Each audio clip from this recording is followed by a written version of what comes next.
Okay, let's look at the solution of this paper. Question 1, make P the subject of the formula. So Q plus 2 over 3 equals P plus 6 over 5. And you need to simplify this. First of all, add the bracket to the numerators, because in the numerator you can see that there are more than one term. And next you can apply cross multiplication, because on left hand side and right hand side there are only one fraction. So you fix the numerator and cross multiply the denominators to the opposite side. That's become 5 bracket Q plus 2 equals 3 bracket P plus 6. And next 5Q plus 10 equals to 3P plus 18. So you need to make P the subject. So you need to keep P on one side. The terms without P move to the other side. Therefore 5Q minus 8 equals 3 times P. And then finally both sides divided by 3. 5Q minus 8 and then over 3, that equals to P. So final answer, P equals to 5Q minus 8 and then over 3. So that's the end of question number 1. And go to question number 2. You need to simplify this fraction and then express your answer with positive indices. So m to the power negative 7, n to the power negative 9 over m squared n to the power negative 6 whole bracket to the power negative 2. That equals to m to the power negative 7, n to the power negative 9 in the numerator. Denominator, you need to multiply this negative 2 inside the bracket. That's m to the power negative 4, n to the power 12. So when you are doing division, you need to do the subtraction of the index, and the base will not change. Therefore, that's become m to the power negative 3. How do we get negative 3? That is negative 7 minus negative 4. And the base n, the power should be negative 21, because negative 9 minus 12, that's negative 21. But that's not the final answer. You need to change them back into the positive indices. So that's become m to the power 3, n to the power 21 in the denominator. But the numerator, there's nothing left. No, you should have a 1 in the numerator. So this is the end of question number 2. Let's go to question number 3. You need to factorize those expressions. Part A, they're quite straightforward. 4u squared minus 9v squared. For 4u squared, actually it can be written as 2u bracket square minus, 9v squared. This square just follow v, does not follow 9. So you can change it as 3v bracket square. So that the standard format become a squared minus b squared. Of course, this step in exam you can skip. And then directly write down the final answer, 2u plus 3v times 2u minus 3v. So that's the end of part A. And part B, there's a long expressions.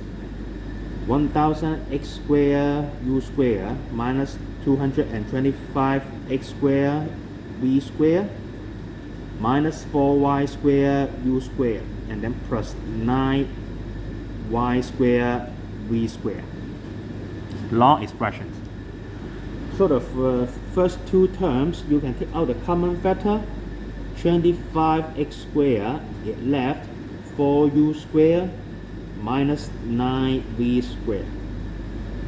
For the last two terms, you can take out common factor, negative y squared, and it left 4u squared minus 9v squared inside the bracket again. So you can see that these two factors are equal, and the common factor actually, so take it out again.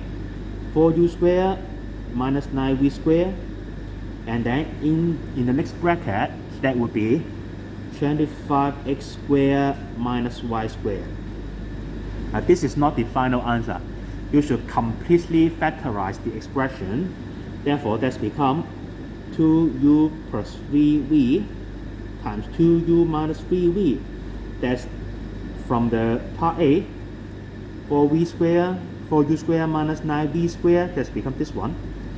For the second one, 25x squared minus y squared, that's become 5x plus 1y bracket 5x minus 1y. So that's the end of question number 3. And move to question number 4. So part A, find the range of value of x which satisfy both inequalities. B, write down the number of integers satisfying both inequalities in A. So part A, do it one by one. 2 minus x over 3 greater than 2x plus 9.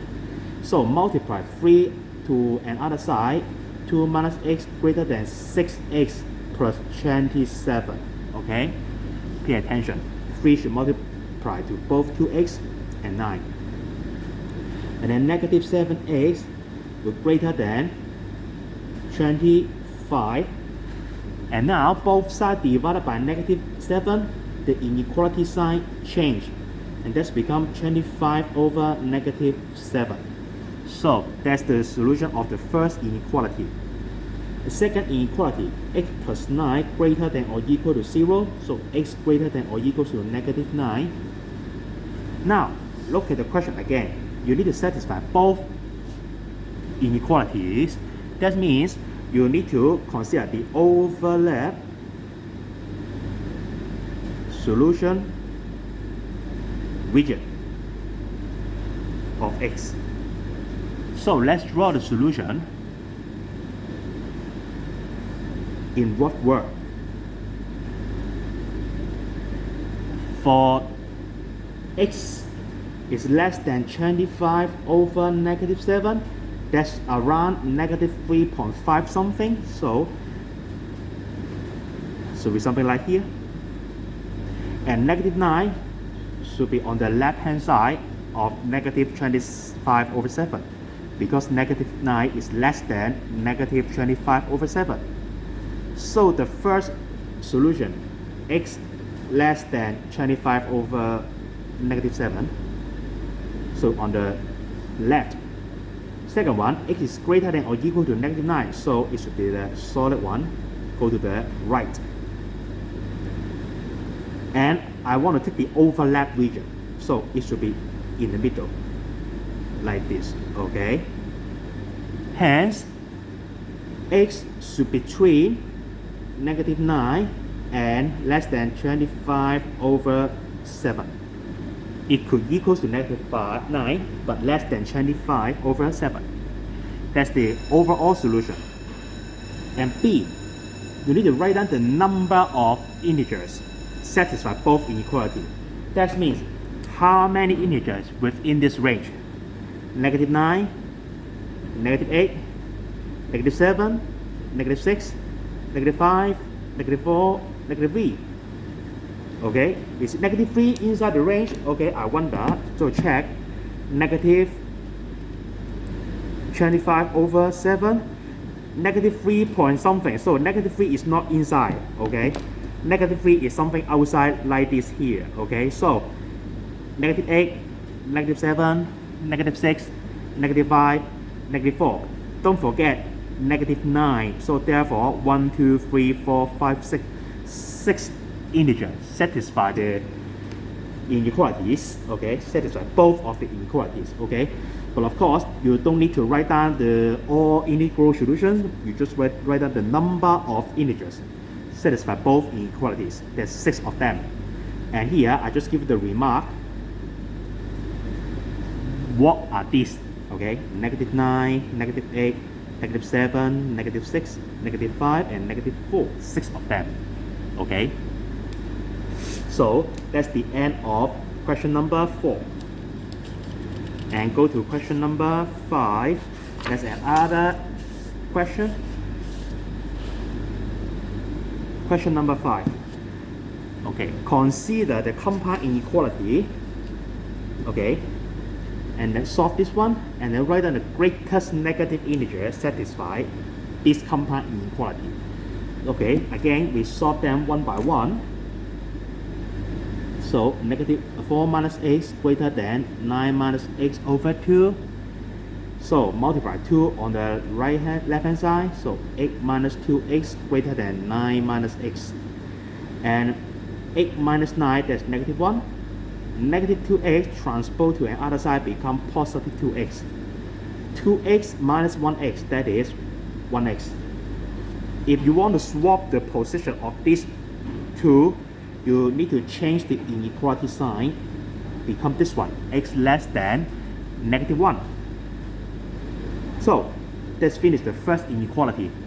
The second inequality, 5 plus x greater than 4, so x greater than negative 1.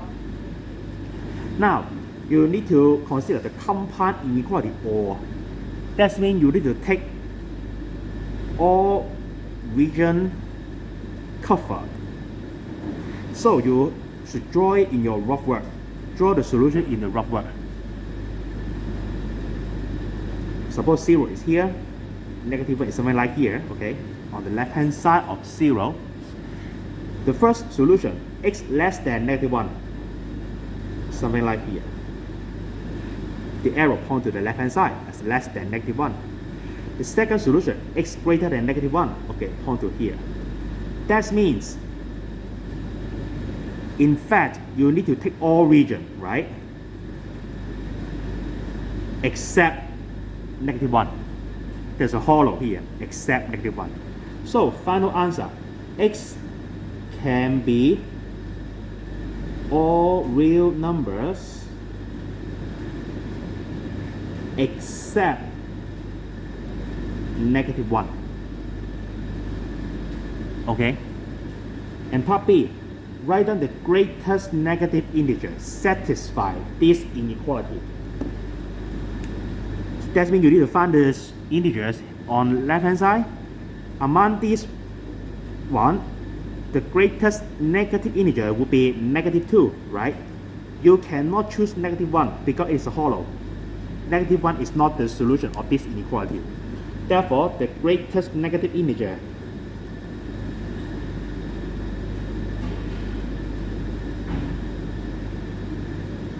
is negative 2 in this case, okay? Not negative 1, but negative 2.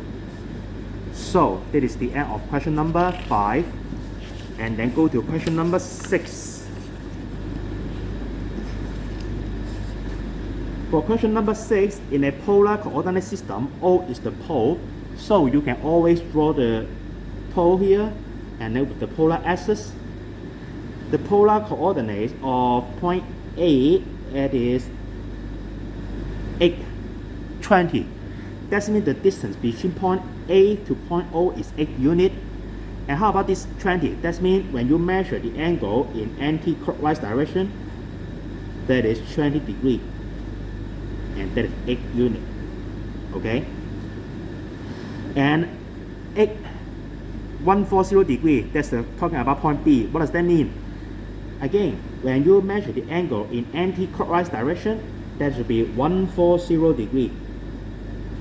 And the unit 8 here. The distance between B to O is 8. And this big angle is 140 degrees. So what does that mean?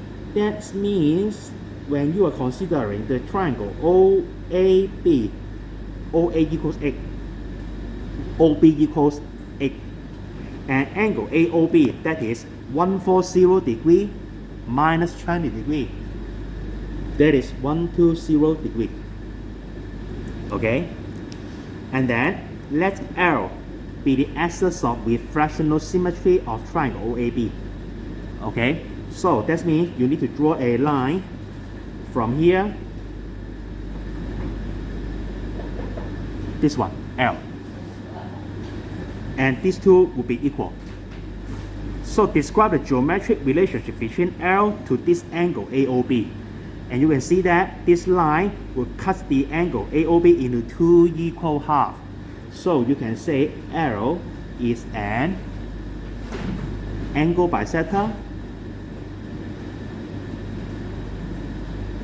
of angle AOB.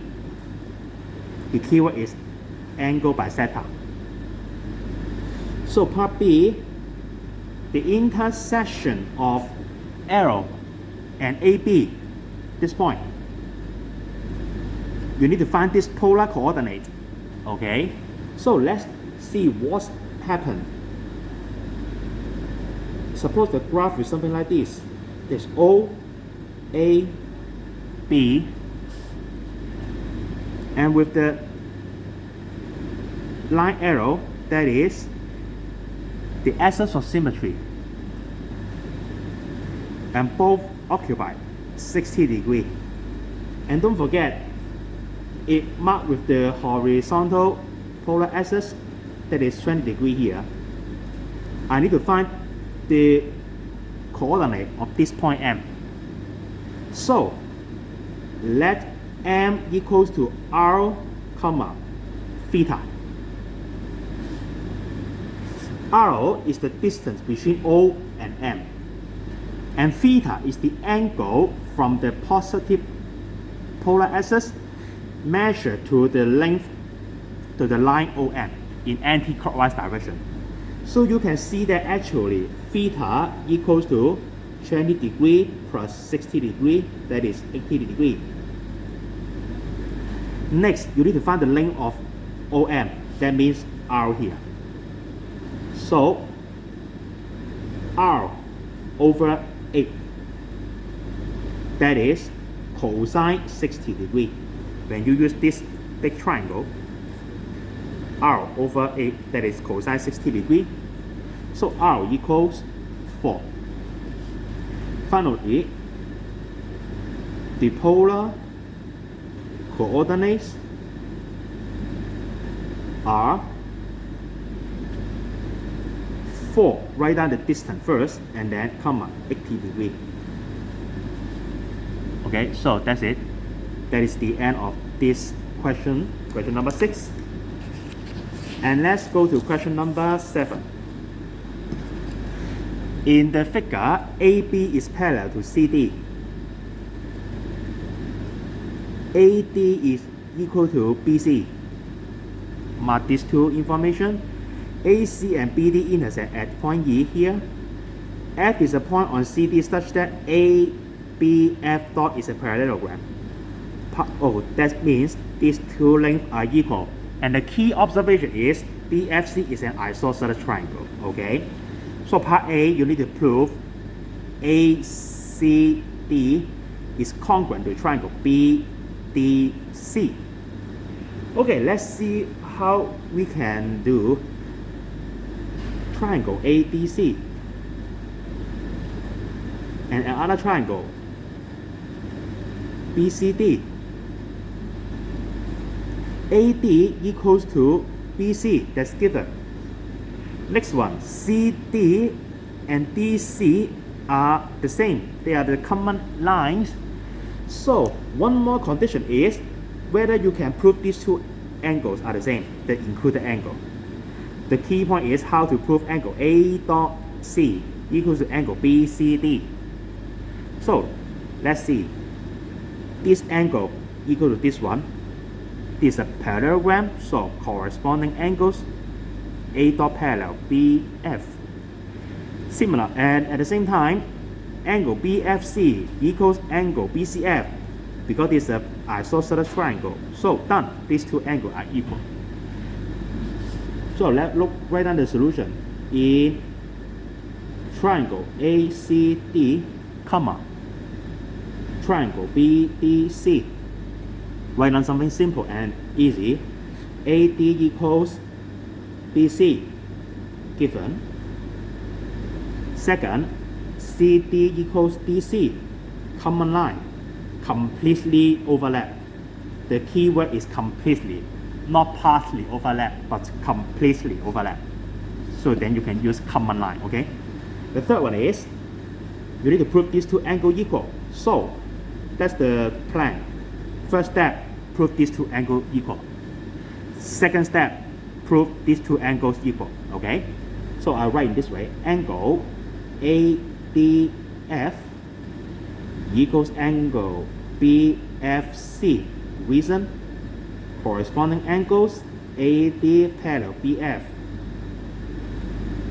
And second, you need to state this is a parallelogram, so AD equals BF.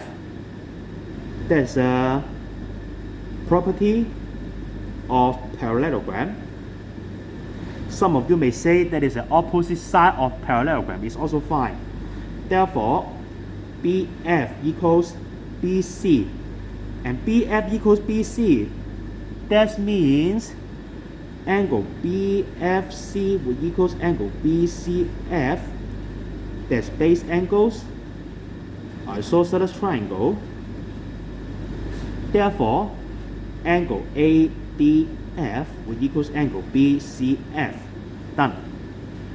Hence, you can make the conclusion triangle ACD is congruent to triangle BDC. Reason SAS. Okay?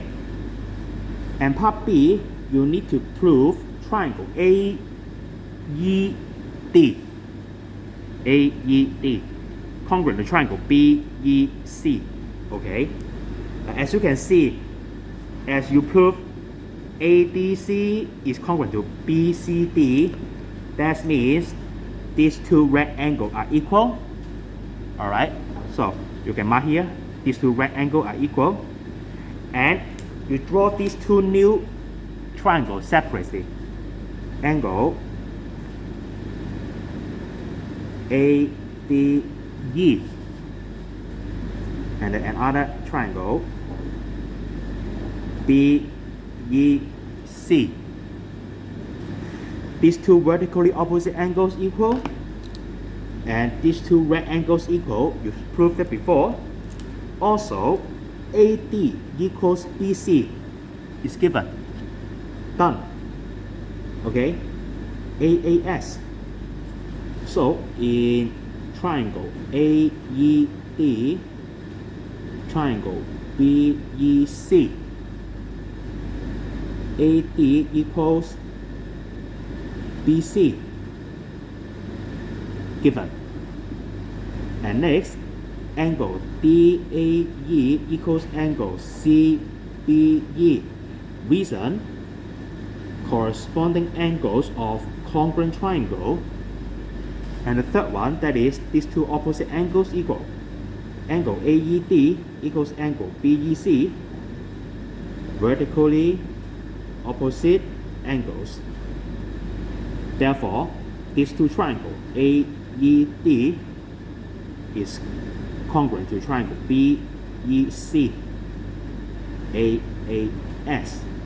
So let's finish question number 7 and then move to question number 8.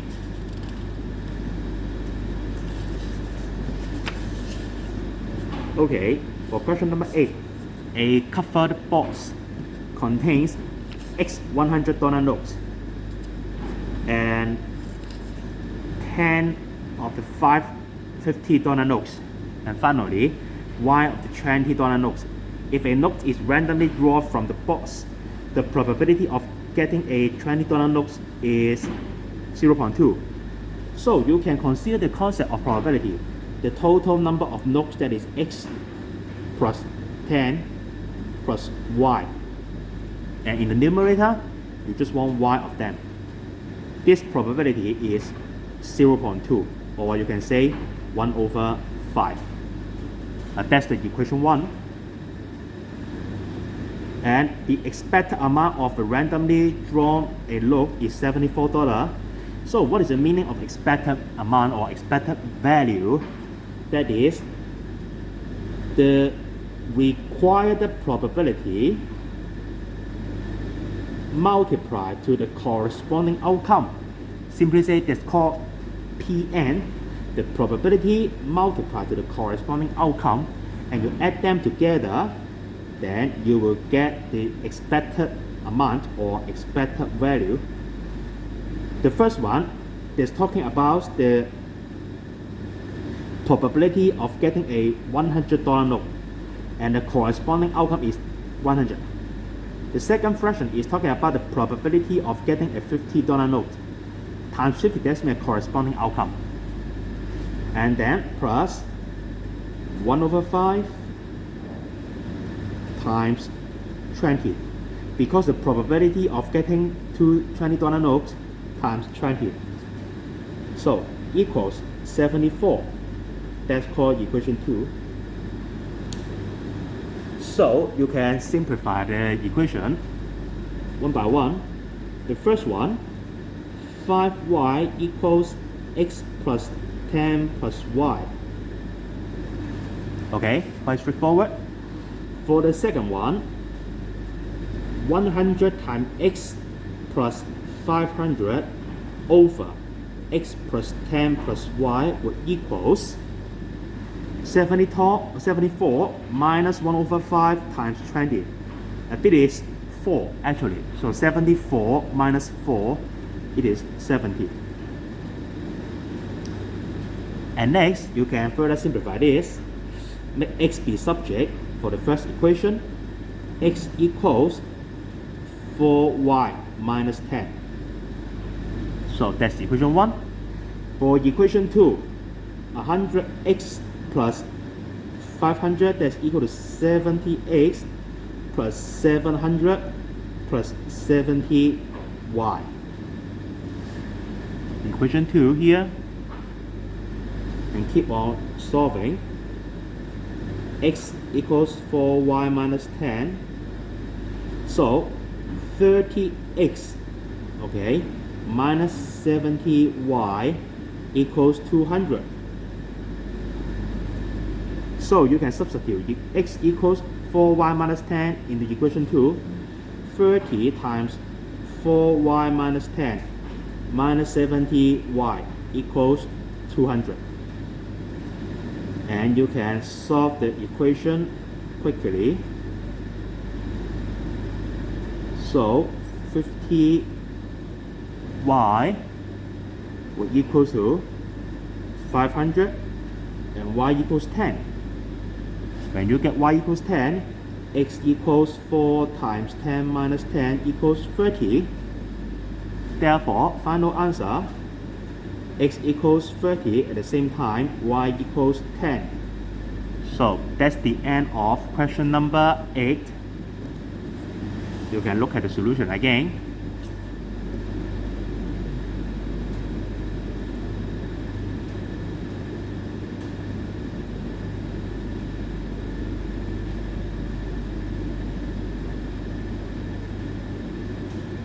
Okay, if you have no problem, then move to question number 9. So that's the question about the sector, okay? The perimeter and the area of a sector are 7 cm and 3 cm squared respectively. Let r cm be the radius of the sector and theta be the angle of sector respectively. Find the values of r and theta, okay? So let's draw the sector. There's something like this, something like pizza. Actually, it's a part of the circle.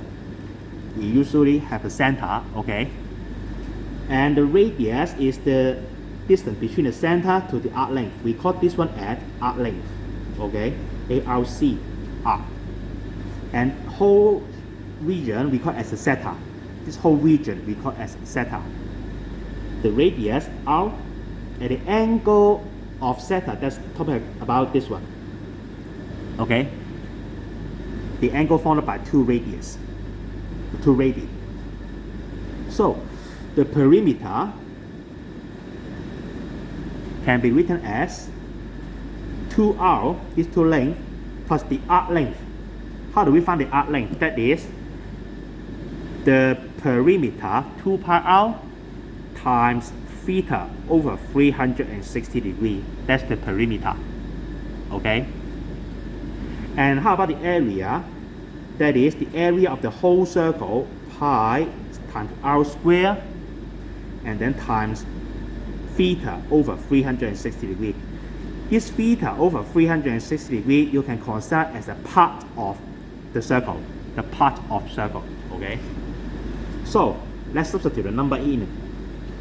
The perimeter of the center is 7. Therefore, you have the equation 7 equals 2r plus 2 pi r times theta over 360 degrees. And the area is 3. So 3 equals pi r squared times theta over 360 degrees. So there are two equations with two unknowns. And what we can do, we try to start with equation 2 because they're just one term, easier to handle. The main difficulty is pi, theta, and 360 degrees. We keep pi, theta over 360 degrees as subject. So 3 over r squared would equals to pi times theta over 360 degrees. We call it an equation 3. So we substitute equation 3 back to equation 1. Therefore, 7 equals 2r plus 2 pi r times, there's a pi here, so it should be 2r times 3 over r squared. Because pi times theta over 360 degrees, that's 3 over r squared. We substitute here already. So 7 equals 2r plus 2 times 3 over r. Because this r in the numerator, this r squared in the denominator. So cancel the factor r. We just left 1 r. And every term multiply r. So 7r equals 2r squared plus 6. 2 times 3, that's 6. And then you change it into the standard form of quadratic equation. 2r squared minus 7r plus 6 equal to 0. So you can solve it by using cross method. And hence you get r equals 1 over 2 or r equals 3.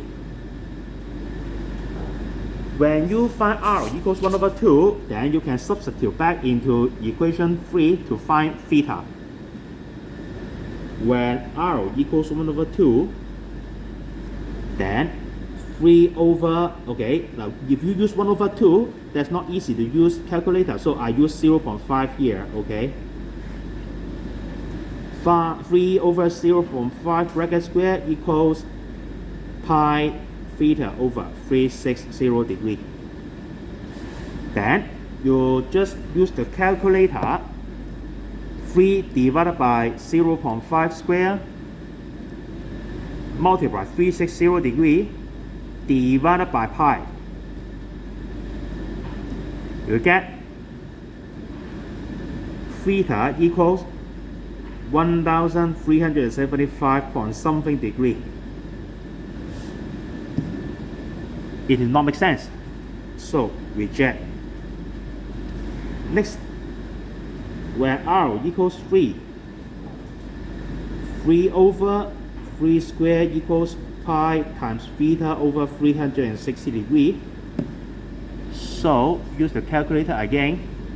3 divided by 3 squared times 360 degrees divided by pi, 38 point something. Okay, we take 368, 38.2.